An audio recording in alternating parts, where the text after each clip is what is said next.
Welcome back to Still the Honey, a podcast for honest conversations about growth, faith, identity, and the unfolding process of becoming more ourselves.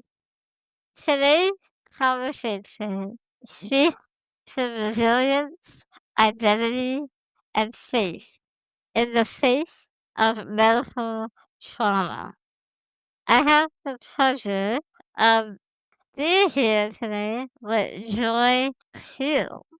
Joy's journey began in infancy with hydrocephalus and multiple brain surgeries, but her story doesn't end there.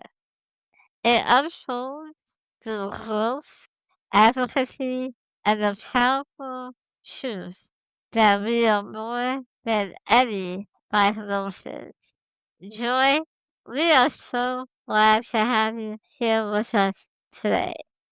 Thank you for taking the time to join us and share your story with the still becoming community. To start, I'd love to invite you to introduce yourself to our listeners. And you can share a little about who you are and tell us anything you would like them to know as we begin our conversation tonight. Thank you so much for having me, Jazzy and Drew. I am super pumped and super honored to be on this podcast with you all. As Jazzy said, my name is Joi Kue. I am 37 years old. I am a traumatic brain injury survivor of 30 plus years. I am a huge music buff, especially with praise and worship as well as Broadway. I am really looking forward to sharing more about my testimony and where I have come from. Awesome. Thank you so much, Joy. And I love that we have the same taste in music.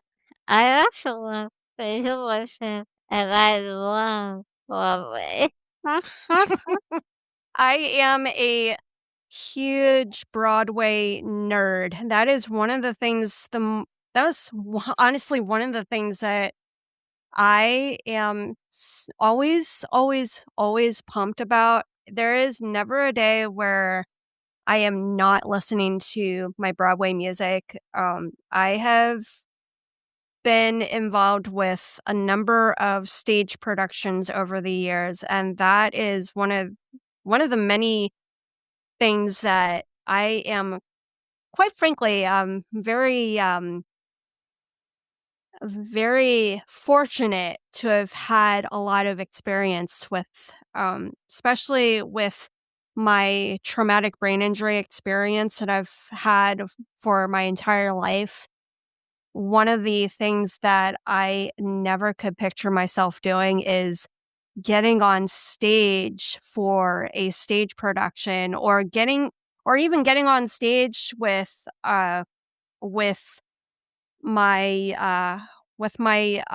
school bands or college choruses or high school choruses, whatever choruses and bands I was involved with. I was honestly always afraid to be on, but that's just a huge testament to I'm so much more than what I went through as a young girl. Yes, absolutely, absolutely. And oh my God, that just gave me chills. And so you're right, you are more than anything you want to.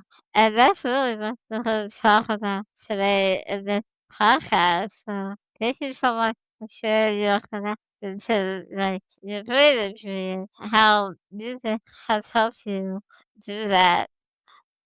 So can you walk us through what your early medical journey looked like, beginning with your diagnosis of hydrocephalus?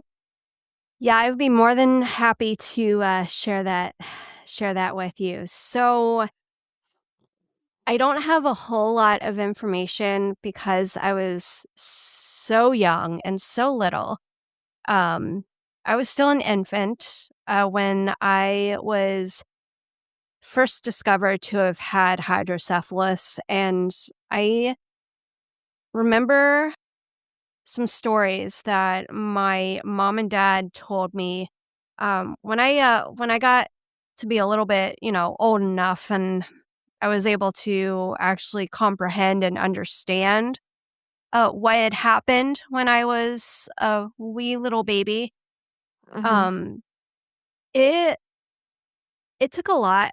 Honestly, it took a lot out of my mom and dad. And a fun little fact about me, I was actually adopted. So at the time that my mom and dad decided to adopt me, this was when they found out that I had hydrocephalus. And Mhm. it was just a whole lot to process for my mom and dad. Um, but it took years. It took like a year or two um, for the doctors to kind of get the hydrocephalus under control. I had to go through numerous surgeries on my brain.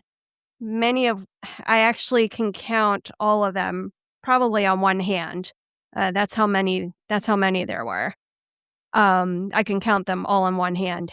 Um, I remember I remember a specific moment that my mom and dad had told me that the doctors had tried putting a VP shunt, which is the kind of shunt that I had installed on the side of my head to kind of help get the excess fluid out of me. And initially, the VP shunt that was installed on me the first time wasn't really working well. So there was a there was at least a couple trials or so that the doctors had to go through just to get the VP shunt to work on me. And after a while, after a while, the doctors, by the grace of God, were able to get the shunt to work. But because of all the extensive drilling, yes, my head had to be drilled into. To this day, it irks me. It really makes my skin crawl, to this day. But knowing that my head had to be drilled into, on a couple of occasions when I was a young infant. And fast forward to when I was in fourth grade and they had to remove the VP shunt, I had to be drilled again. So, hence why I got diagnosed with a traumatic brain injury as a young girl. That later. But it was like, my medical journey just with hydrocephalus and just, like, the overall diagnosis, it was tough. It was tough for my mom and dad, when they, found out, but, they learned to work with that, and that's what I think is really, really special about me is that I learned over the years, even as I am a grown adult, I have learned to be flexible. And looking back to what I went through as an infant and fast forwarding to now as a grown adult, 99.9% of the hydrocephalus that had been in me was actually, fun fact for you, was actually removed. And with the, I have not needed I had the VP shunt removed in the 4th grade, and by the grace of God, I have not needed it since. And that is just a huge stepping stone for me. And another fun fact is that many hydrocephalus individuals, like there's actually a small itty bitty percentage of hydrocephalus survivors that go on to live a 100% normal life. I Wow. believe it was 4%, which isn't very much. Right. It is not very much, but um I was in that small percentage that was able to live a fairly normal life. Um and I have a couple of friends in the hydrocephalus community that had it way worse, a lot worse than I did. And my one dear friend was actually wheelchair bound. He actually was wheelchair bound and was also nonverbal. So hydrocephalus, for those listening, hydrocephalus means fluid on the brain, and it can take many forms. You can get it as an infant, which I did. So you can get it as an infant, you can get it as a child, you can even get it as a grown adult.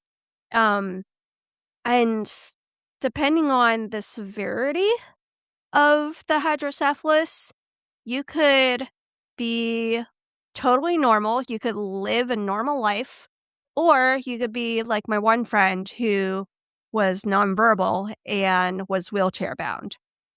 So to say that I was fortunate in my medical journey up to this point, I'm very I'm that would be an understatement. I am very, very fortunate and blessed to have even made it this far.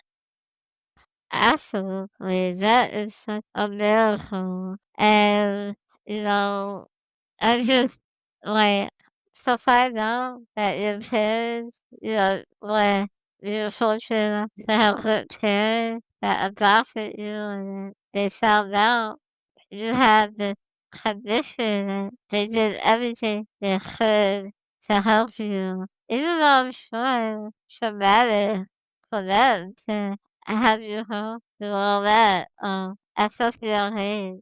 But, that's just an amazing story. I'm so touched. And like you said, like, wow, only 4% surviving hydrocephalus. Like, you're definitely really blessed. And obviously, highly favored. Because you just, have a purpose. So that is so amazing. And I just love hearing this story. It just touches me every time. I know this was Drew's first time hearing this story. So Yeah. Drew, would you like to add anything before we ask the next question? Yeah, yeah. I mentioned sorry and all. So I really appreciate you sharing it with us. He said your story is awesome and he appreciates you sharing it with us and with our listeners because this is a very personal story. So thank you. Yes. Alright. So my next question for you is when did you begin to realize that even though the surgery was behind you, the journey wasn't over?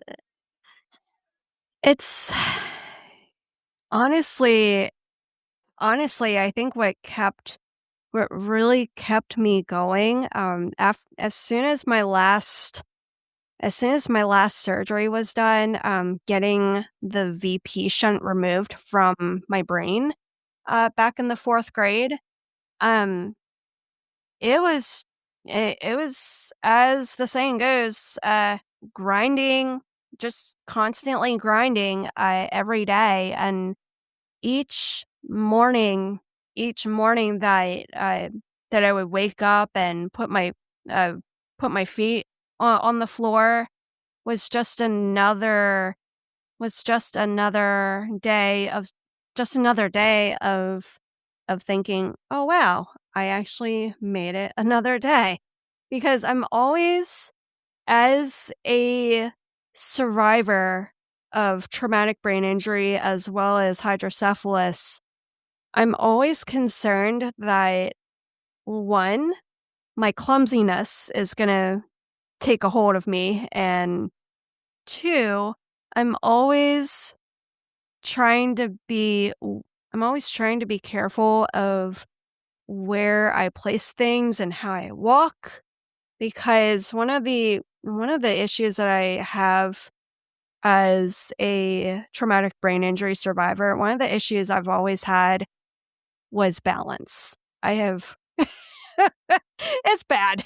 I do not do well with balance, and it's definitely showing the older that I get. Um, but that all kidding aside, every day that I wake up, it's just another day. It's just another day to be 100% blessed that I've been blessed with another day to live.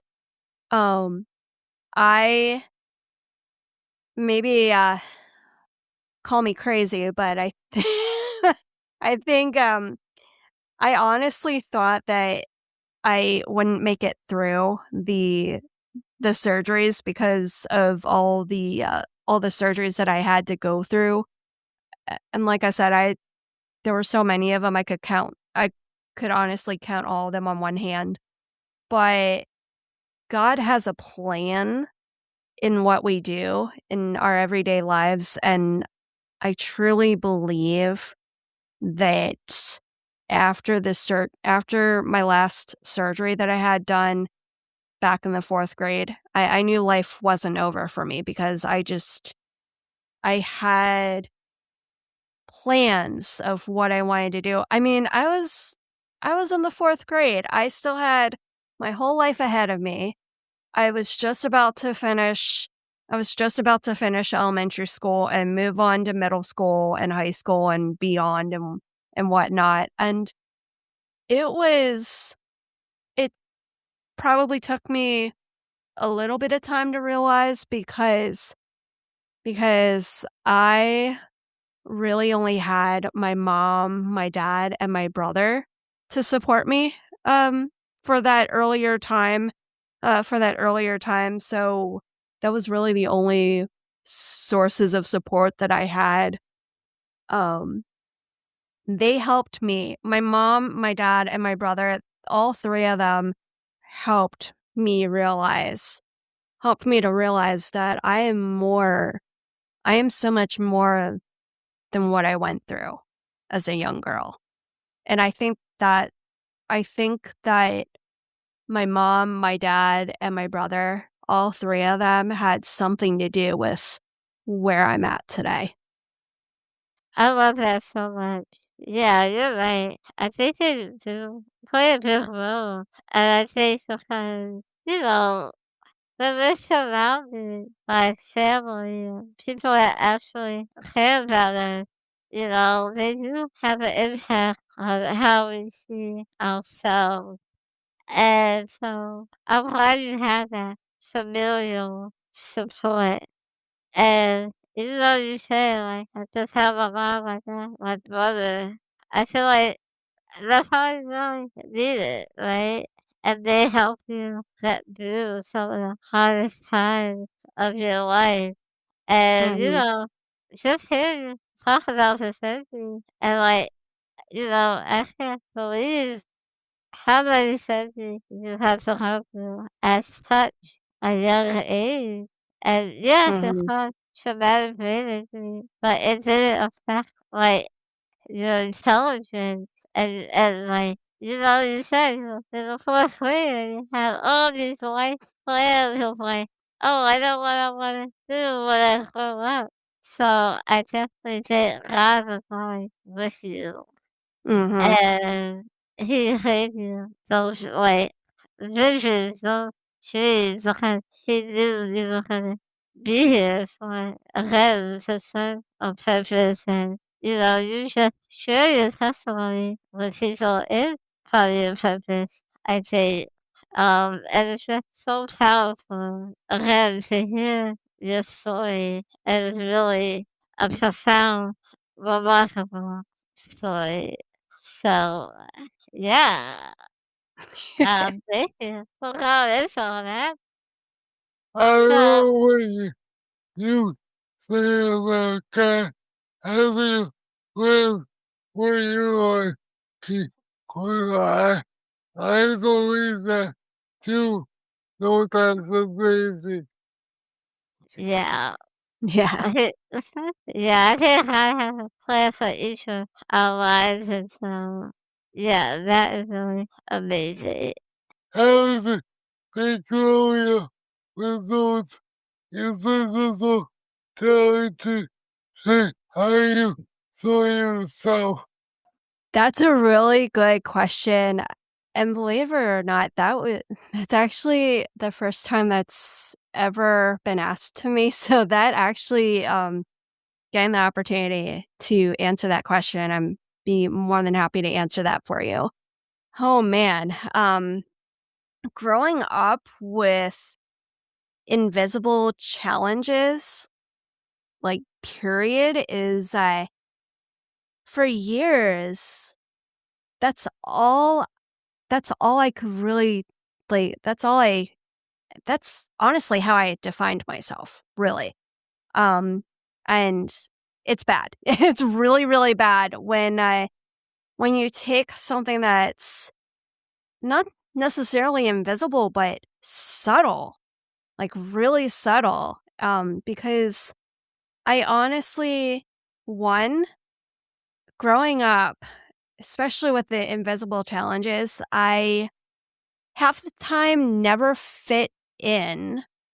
Uh, Growing up in not just elementary school, but middle school as well as high school, and even oh gosh, even in when I got into college, having those invisible challenges with the traumatic brain injury and having had so many surgeries done on my brain growing up, it's like I ne- I just didn't fit in. Like I didn't fit in anywhere. And it upset me. It disappointed me. I felt so alone. I felt lost. I didn't feel like I belonged anywhere, really. And that's, like I said, for years, that's how I honestly defined myself. And it wasn't it wasn't until the last like few years or so that I was able to finally open up and share my testimony. Um and it was at that point a few years ago. It was at that point that when I was finally able to open up to someone just to share my testimony and share where I came from, I a light bulb went on in my brain at that point. I'm like, so this is me. This is how I should see me moving forward. I am, like I said before, and I'll say it again, I am so much more than the hydrocephalus that I had as an infant. I am so much more than the traumatic brain injury that was diagnosed to me as a young girl. I am so much more than all of my other diagnoses that were given to me. My learning disability, my attention deficit disorder, my balance issues, my social issues. And that's only a hand select few of them. There's a whole lot more where that came from. But it took me so long to realize that I'm so much more than what I went through. And I'm wondering if maybe if if I had realized it sooner, then maybe maybe my life would have been a little bit better. Who knows? I don't have the plan. I don't have the control. As much as I want to control um, the invisible challenges and how they shape me, God has that. God 100% has that. And it took me years to realize that the invisible challenges don't define me. My hydrocephalus that I had as an infant doesn't define me. My traumatic brain injury that I was diagnosed with 100% does not define me. And just the fact that I am able to proudly say that is a true testament to my resilience for all that I went through. Absolutely. Yeah, like one of the most resilient people I know. And I'm so grateful to know you and to have met you. And I really appreciate you highlighting how when you were in school and stuff that you didn't really fit in. You didn't know Mhm. how to belong, right? You didn't Yeah, know how to fitting in was always a problem for me growing up, and honestly, it still kind of is. uh-huh. Even as a grown adult, I still feel like I don't fit in some places, but now as a grown adult, I have a better understanding. I have a better understanding of how to deal with that. And not only that, I have a clearer way of comprehending, am I going to fit here? Am I not going to fit here? Um, it was not always like that growing up. And I, for years, had issues comprehending certain things, like comprehending, am I going to fit in the choir group in elementary school? Am I going to fit here with this organization? Am I going to fit here in marching band? I was involved with marching band for years when I was in school. It was honestly, it was a battle. It was an everyday battle. But I've learned, as a grown adult, I've learned so much through that, because looking back, that's all I could ever define myself as was, I'm not going to fit in because I just won't. And that's how I saw myself for years. Yes, and I can definitely relate to that feeling, especially like you said, it was hard as a kid to be grown up with a physical disability. And as you said, it's still hard to me as an adult now because it's just the way this world is. People are just so ignorant and so mean sometimes, and they kind of make it hard for us to fit in, right? Like, even Mhm. if we have something to offer that maybe no one else can offer, the simple fact that we might have a disability of some sort, kind of just automatically disqualifies us. And so I can definitely relate to that sense of belonging, struggle with that. And I sure do kind of relate to that in some sense too, because that has been part of my struggle my whole life. So I love that. You also have that struggle, and your disability wasn't even obvious, like you said in the Mhm. beginning.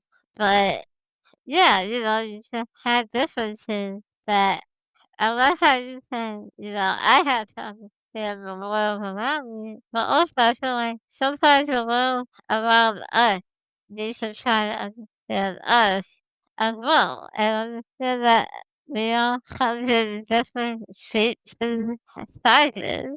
Mhm. Do you have anything to add? Yes, I do. I love how Joy said about being able with the recruiting cool because I can relate to that too. Mhm. But I think when you find the right you or you have this by curious that I can really know enough now and know the okay, that was the right roof with the right people. Well, thank you, Drew. Yes, I Welcome. agree. I totally agree with you. Like, you definitely have to find your people, find your community, and we're gonna head to that, short in a little bit. But don't want to jump the gun here. So, I'm so excited for the question because I know I remember during our screening call, Joy, you described your growth like a video game moving through different levels. And that analogy really stuck with me. So, I would like to know what level do you feel like you're on now? Oh, man. So and there's a reason. There's a reason for that as to why I described my journey/growth like a video game. And for those of you listening, I am also, in addition to being a huge music nerd and Broadway nerd, I am also a huge video game and board gaming nerd. And it's honestly how I would describe my journey to this point. And as all gamers know, you gotta start at the easiest level. So obviously the beginner's level or level 1. And then you gradually, as you pass each level, you gradually make your way up. And as you make your way up, it gets more and more difficult. And then you get to the really, really, really, really, really extreme levels that are super difficult. I am I am currently playing a game on my phone. I'm not sure if any of you listening are familiar with Monopoly Go, but I am a huge fan of the Monopoly franchise. And Monopoly Go, I am on it every single day. I am in the level 300s, and that's pretty high. um, and that's about where I'm at right now, and it's super hard. It is super hard. Um, I think I think one of the hardest levels is probably where I'm currently at right now. Um, honestly thought as a grown adult, I honestly thought I would have my life in general kind of figured out, but I don't. And there's probably a reason for that. As much as I want to control the level or pass it, it's very, very hard, especially when you have so many so many things that you want to do with your life, and yet there are not necessarily red flags, but there are things holding you back. They could be negative things holding you back. Or it could be other things holding you back. I think it's really, really hard when you have things holding you back and it feels like you're stuck you're stuck in this video game. You're stuck on a particular level and it feels like you're not leveling up any further. And that's just how life has been for me as of late. But for those of you listening, one of the things that has really stuck with me on my journey is just considering how resilient I am with actually like moving forward. I mean, there's moving pieces as with any individual. There's always moving pieces to kind of help you get out of the level that you're stuck on. But eventually you're going to find that opening to actually pass the level and move on to the next. And that's just how a lot of video games and even board games too, that have levels that you have to pass. There's always going to be, just as in life, there's always going to be things that are holding you back. There's always going to be things that you have to fight, things that you have to pay for in order to actually pass the level. And once you get through all that, with your due diligence, you'll be able to pass it with no problems. And that's just how life has been for me. It's like a video game.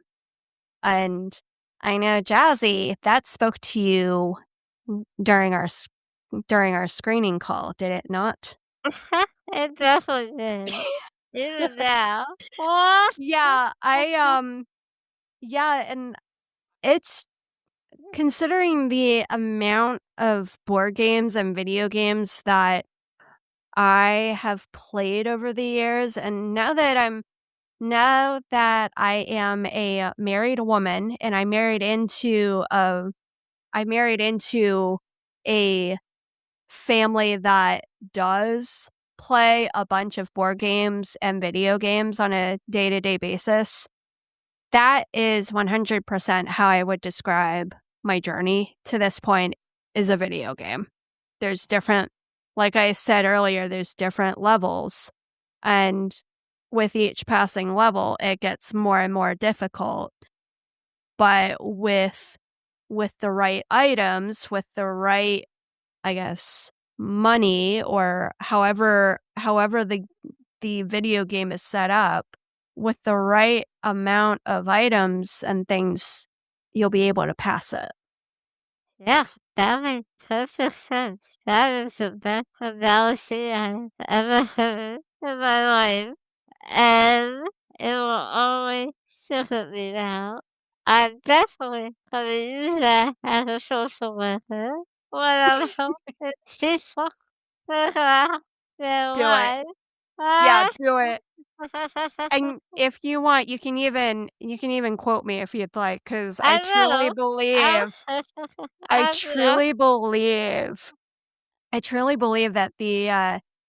that the journey that we're all on, even if you do not have a disability, every individual listening to this podcast today are on different levels of life. Just saying. Very true. Very, very true. Thank you so much for saying that. Wow, that was powerful. Okay, that was my thought. Well, this, I don't feel really related to this question when I read it to him. So I know, Drew, did you want to share a little bit? I want to what they think can when I was younger, and I can realize too easy now because every time I get to a new level of dealing with my disability or I'm constantly something new or learning a new skill is, is a struggle.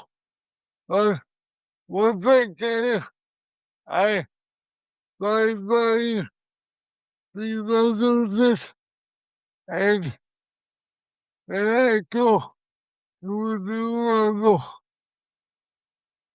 of Nice. function. Thank you. And, Nice. Nice, Drew.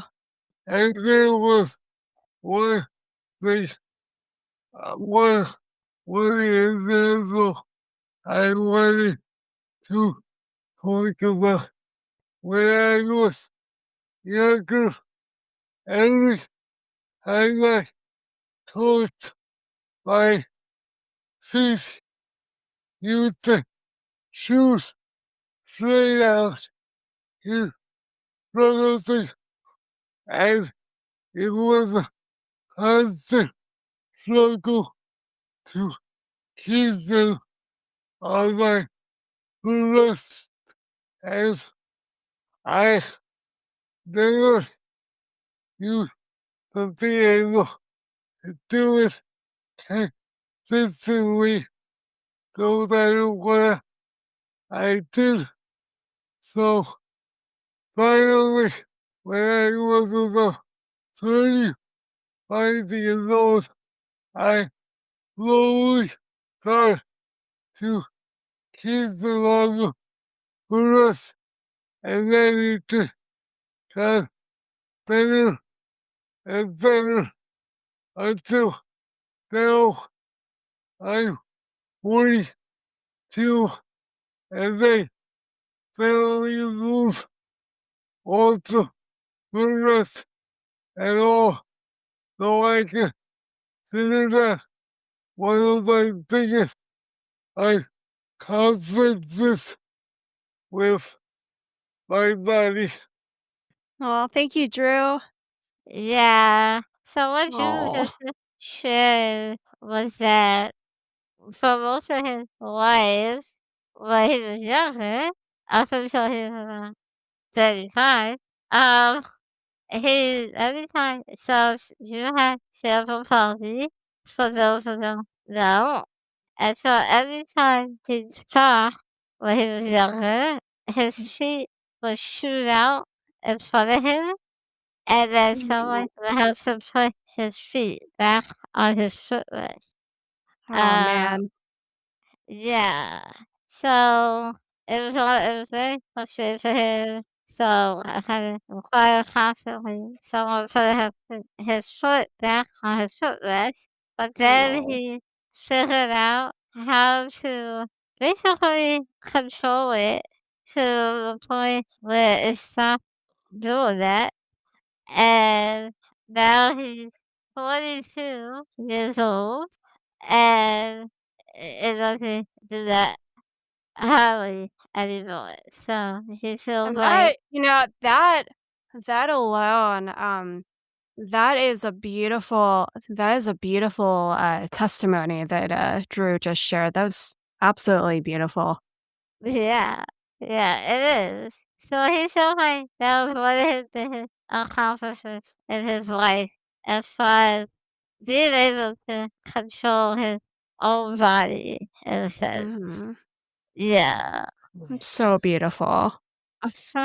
Yeah. Oh. And I think definitely, I, I definitely can identify with your theory that you go through levels in your life because I can instinctively feel it in my body when I get to a new level of function.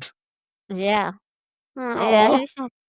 he said he had a way to, like, your theory of having different levels in life because Mhm. he can always feel like he's reaching a new level with his body.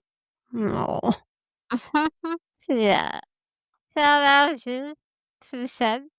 Um, and I love how you guys relate in that sense to video games and levels. I love that so much. So now we talk about levels and games and all that awesomeness.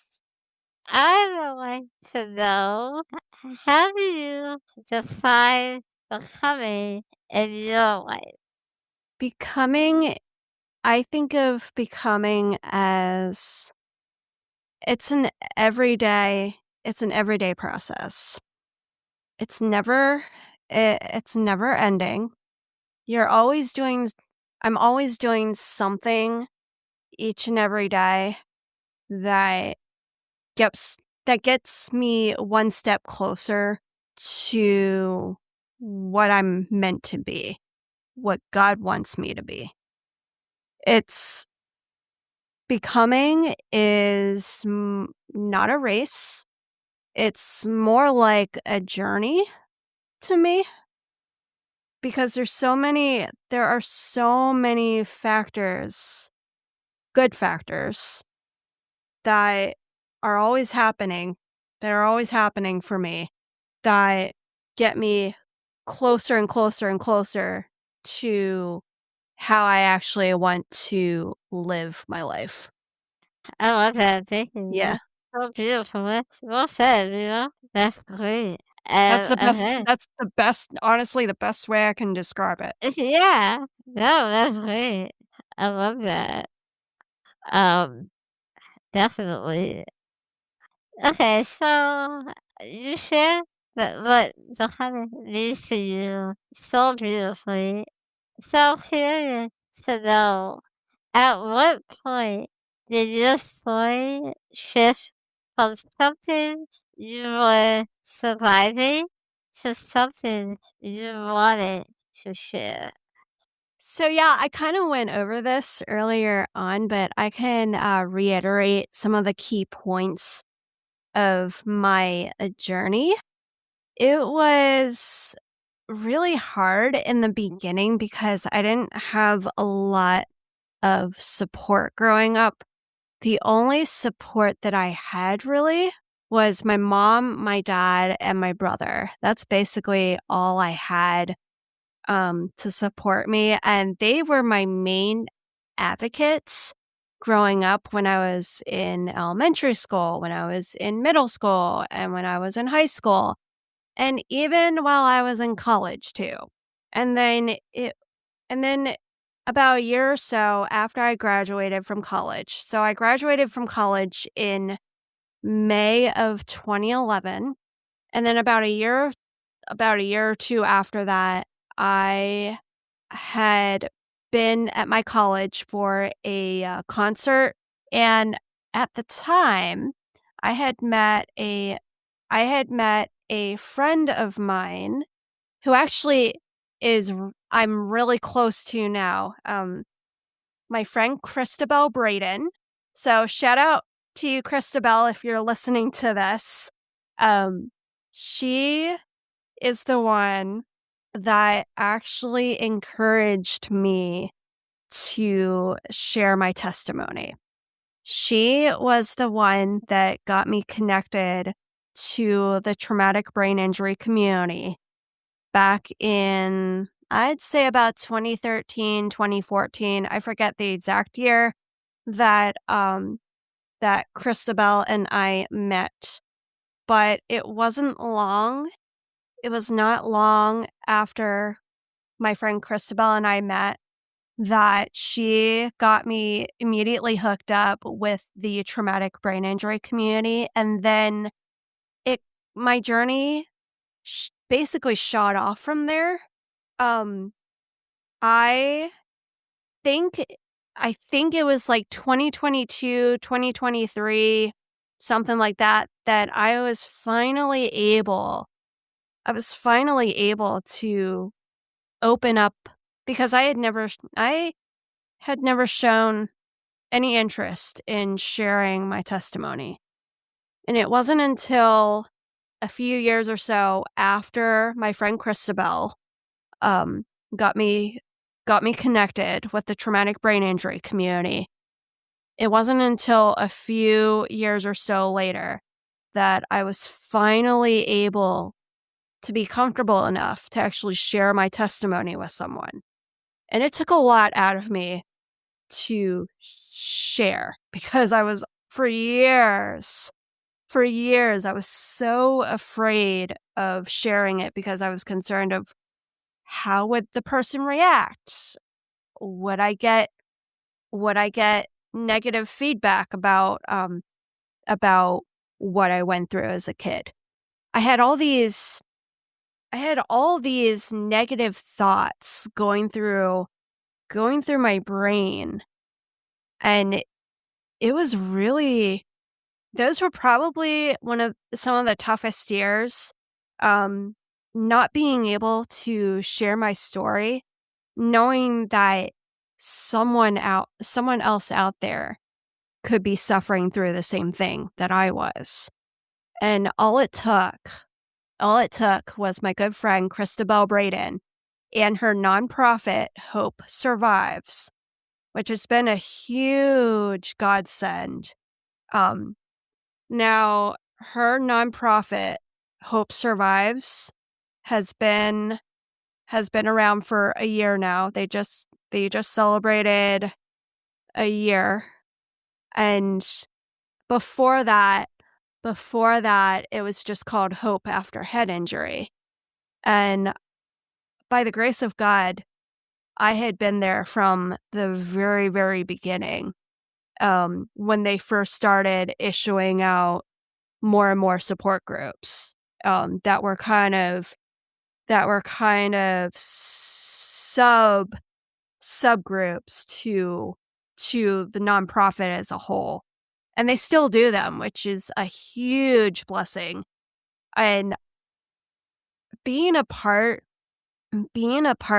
of the traumatic brain injury community was what encouraged me to share my testimony, that I honestly, in my wildest dreams, I never thought I would survive. Yeah, that is the true path of community, um, finding the right person that can give you that encouragement, nudge. I love that for you. And yeah, we have to send this podcast to Crystal Bell out. Mhm. Thank you for helping Joy, for having her and help her see that she has such a powerful testimony. And I love that you told them. I can imagine how healing they have been for you during your journey thus far. And I know for me, community, the right community has really helped me heal in a lot of ways. So I hope it's helping you heal as well. And that's just really amazing. I'm so happy you had in touch with her and you had connected with that organization. It sounds really amazing. Um, and I would love to include the information in the podcast description. So make sure you send it to me after the show. Yeah, I will definitely be sharing the link with Awesome. Christabel once you issue out the episode. I'll send her the link. Yes, yes, absolutely. All right. But here I have to enjoy I get more and more root. So thank you. Yeah, soy is very moving. I love moving, so I'm such a sentimental person. I love soy like this that fill my home. And yeah, it's just amazing. It's amazing. So Why is advocacy so important to you now?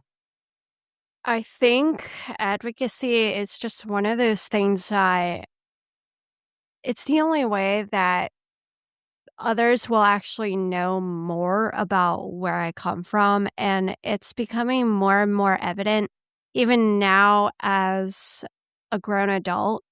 Now that I am 100% comfortable with sharing where I came from as a traumatic brain injury survivor, as well as suffering through numerous brain surgeries just to get rid of the hydrocephalus that I had as an infant, I feel more and more confident that I should be advocating more because it's just one of those things that if people don't know about it, then how are they going to be able to actually do something about it?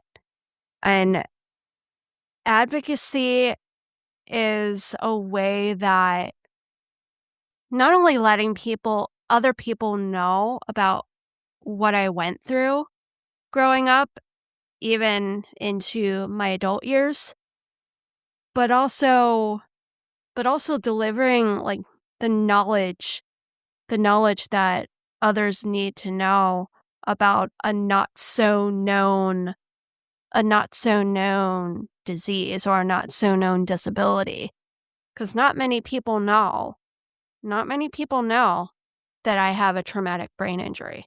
Not many people know that what caused it was the numerous surgeries that I had done on my brain, coupled by the fact that I have not just a scar on my belly to prove it, but the fact that I was also diagnosed with a number of issues. And to this day, as a grown adult, many of those issues that I was diagnosed with growing up, to this day, as a grown adult, I still have. And unfortunately, many of which I will never, ever grow out of. So that's why I think advocacy, especially if it's traumatic brain injury or if it's hydrocephalus or if it's another disability that you've got. So if any of you listening today have any sort of disability, make sure you advocate for it because you are your own individual. You are your own advocate. And if you can't advocate for yourself, find someone that can. I know it's a hard thing to do because I personally went through that growing up as a young girl. The only thing I had was my immediate family to advocate for me. And they did that for years up until I graduated from college. And then I got married and I started my own family. It was at that point that I became my own advocate. You will learn that advocacy is so important, especially with any disability. And it doesn't matter if it's invisible like mine or if it's a visible disability. You should still advocate for yourself and make everybody else in your life knowledgeable of what you've got. yeah, that was so well said. I definitely agree.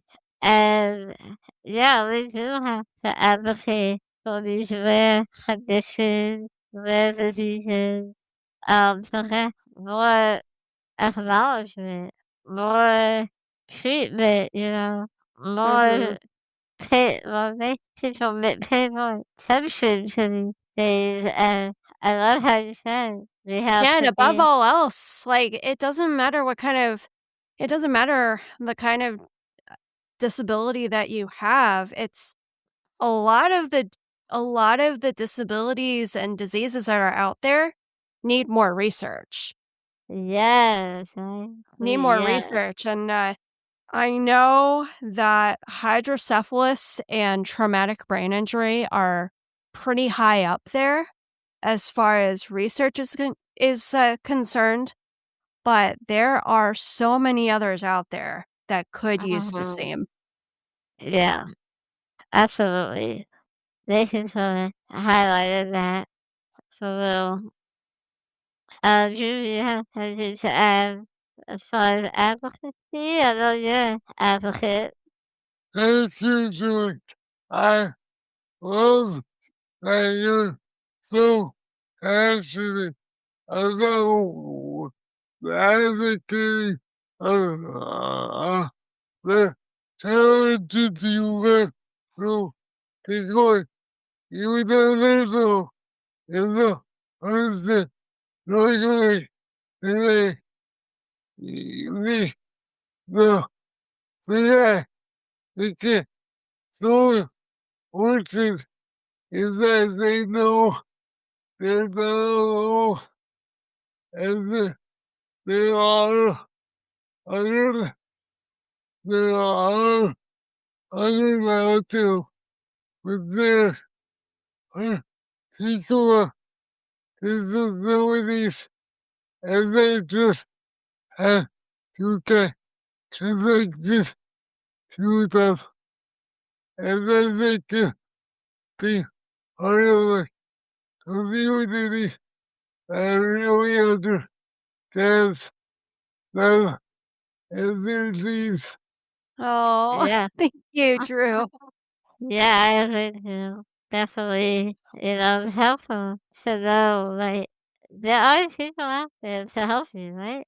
And I want to Mhm. encourage all our listeners out here to, connect with Joy. If you need an advocate, if you have a brain, traumatic brain injury story, I'm sure Joy will be happy to connect with you and reach out. I'll link her social media to the podcast. But yeah, I mean, we're all each other's advocates, right? And Mhm. yeah, we have to make sure people hear us and people see us. Because, like Joy said earlier, we're more than our disabilities. We deserve so much more, and we all have a purpose. Mhm. Alright. So, Joy, if someone listening is navigating brain injury, learning difficulties, anxiety, or any other long-term condition, what would you want them to hear today? Above all else, don't let whatever you've got, don't let it ever define you. I've been there and it hurts. It really hurts because for years I have allowed myself to be defined by my traumatic brain injury. And I 100%, if you're listening today, I 100% do not say that lightly. I struggled for years because I allowed myself to be defined so much by my traumatic brain injury. But through my faith in God and my love for praise and worship music and my love for Broadway, for Broadway music and being on stage and finally being able to note my thoughts of what I went through in my first ever book I am writing. I am actually writing my first book called A Walk on Water, My Journey with Hydrocephalus. If you would like more information about that, feel free to connect with me.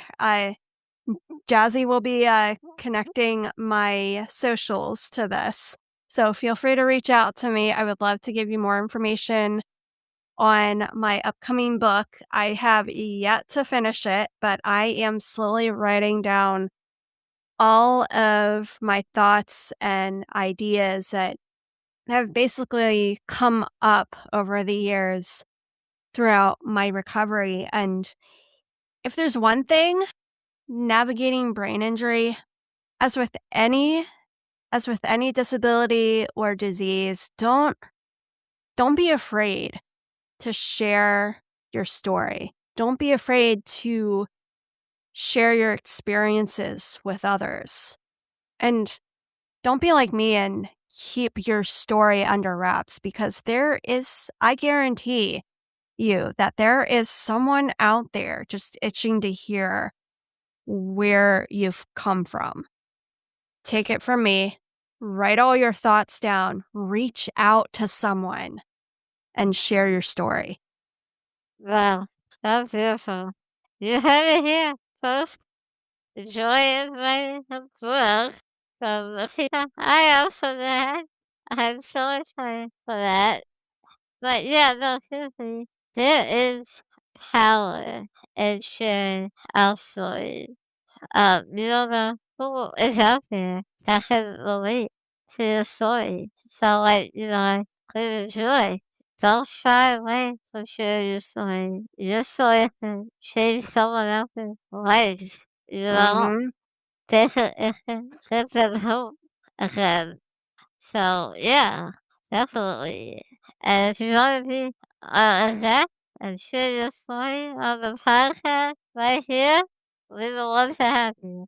And Drew, would you like to add to this? No way. Thank you.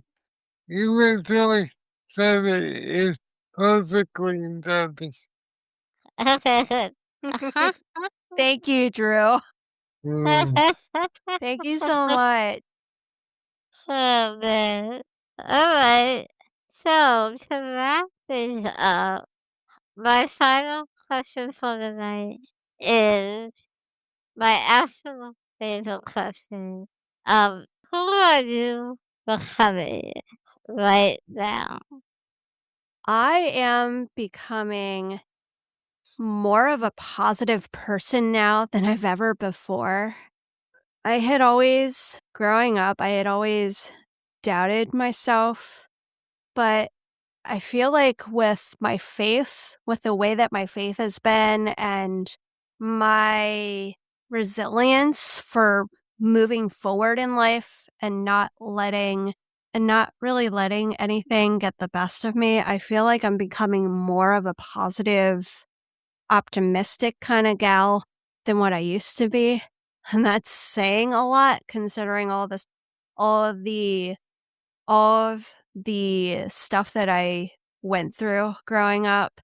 And it's like what I said earlier on in the podcast, that growing up, I not only doubted myself so much and allowed what I went through to define me so much, but fast forward to now, now that I'm a grown adult, I'm married, I have my own kid, I'm realizing now that I'm becoming so much more than what I used to be.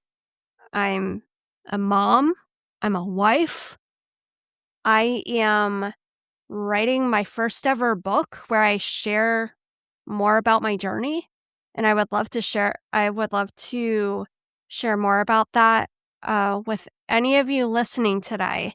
I would love to give you more feedback on that. So please feel free to reach out to me, because this has been a long time coming, and I have to give a shout out to my husband Michael, because he is the one that actually encouraged me to start writing my first ever book.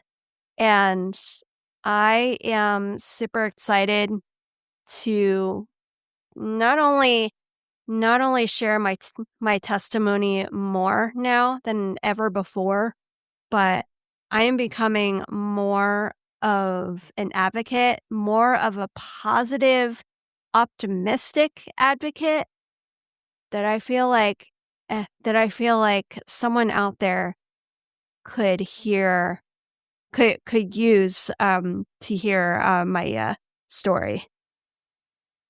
That is so beautifully said. And I love that you shout out your husband. And he's the one that encouraged you to let your first go. And that's just beautiful. And, that's the beauty of becoming, you have to phases, come through things in life. And, I mean, they all teach you something. And Mhm. as long as you survive and live through True. it, you're bound to come out a better person in the end. Yeah, and So, it's not just my husband, Michael, that encourages me every day. It's my daughter, it's my 5-year-old daughter, Karen. And she may not understand it now because she's so little and so young, but she also is helping me become what I'm meant to be. yeah, that's so, yeah. When you have kids, kids look up to you, and it's like you're a role model. So, I love that too, and I'm so glad you have her. It's like you're her role model, but she's also your role model, and that's so beautiful. Do you have anything to add before I wrap up? Yeah, I just want to thank you for being here, Joy. I want to know that it's been so time you were here with us, so I can, this podcast episode, uh, hello, this come for who I wanted to be. So thank you. You are so welcome, Drew. Thank you so much for your very kind comments. You, Yeah. you're 100% welcome. Don't make me cry, Drew. Oh, I, I do say how to do that. Please also husbands and Jazzy. Yeah, he's Yeah. very gonna make him peaceful. Mm. But yes, thank you so much, Joy, for sharing your heart, your journey, and your faith with us today. Your honesty and resilience are such a powerful reminder that becoming isn't about having a perfect path. It's about moving forward, even when the road looks different from what we expected. We are entirely grateful for you. And to everyone listening, if today's episode resonated with you, we would love to hear from you. Share this episode with someone who might need it. Tag us on social media and let us know what part of the conversation stood out most to you. If you're navigating your own journey of healing or growth, drop a comment, send us a message, or leave a review. Your story matters here. Thank you for being part of this community.